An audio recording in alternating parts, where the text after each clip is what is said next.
ফিলিস্তিনের পতাকা হাতে বার্সেলোনা ট্রফি প্যারেডে উপস্থিত হয়ে আলোচনার জন্ম দিয়েছেন স্প্যানিশ ফরওয়ার্ড লামিন ইয়ামাল। সোমবার স্প্যানিশ সময় বিকেল ৫টায় ২৯তম লিগ শিরোপা জয় উদযাপন করার জন্য ছাদখোলা বাসে প্যারেডে অংশ নেয় কাতালান ক্লাবটি। লা লিগা শিরোপার পাশাপাশি প্যারেডে ছিল স্প্যানিশ সুপার কাপের ট্রফিও। বার্সেলোনা ভক্তদের এই উচ্ছ্বাসের কারণটা সবার জানা। টানা দ্বিতীয় লিগ শিরোপা জয়ের উৎসবে মেতেছে পুরো কাতালোনিয়া আর সারা বিশ্বে থাকা বার্সেলোনার লাখো কোটি ভক্তরা।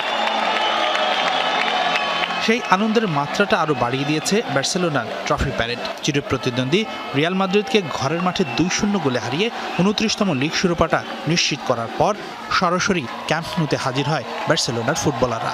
স্থানীয় সময় সোমবার বিকাল ৫টায় ঘরের মাঠ থেকে শুরু হয় ছাদখোলা বাসে বার্সেলোনার প্যারেড যাত্রা। প্যারেডটি শহরের প্রধান সড়কগুলো প্রদক্ষিণ করে আবারও শেষ হয় সেই ক্যাম্প নুতেই। ছাদখোলা বাসে লা লিগার ট্রফির পাশাপাশি ছিল স্প্যানিশ সুপার কাপের শিরোপা। গত জানুয়ারিতে রিয়াল মাদ্রিদকে ৩-২ গোলে হারিয়ে সেই ট্রফিটি জিতেছিল হ্যান্সি ফ্লিকের দল। তবে দিনের শেষে বার্সেলোনার ট্রফি সেলিব্রেশন ছাপিয়ে আলোচনায় লামিন ইয়ামাল। প্যারেডে ফিলিস্তিনের পতাকা নিয়ে হাজির হন এই তারকা। সামাজিক যোগাযোগ মাধ্যমে দ্রুতই ছড়িয়ে পড়ে ভিডিওটি।